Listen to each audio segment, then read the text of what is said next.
सब रही घर में बैसल लागै छल सब सुनना हे। तखने भकस मोन पड़ल जे आबि गेलै चरुचन्ना गे। कलबल रही घर में बैसल लागै छल सब सुनना हे।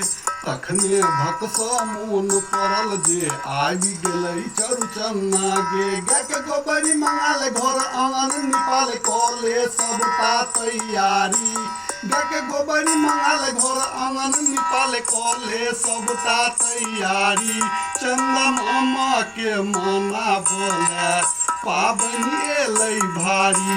चंदा मामा के माना बोले मैं पाबनि एलै भारी।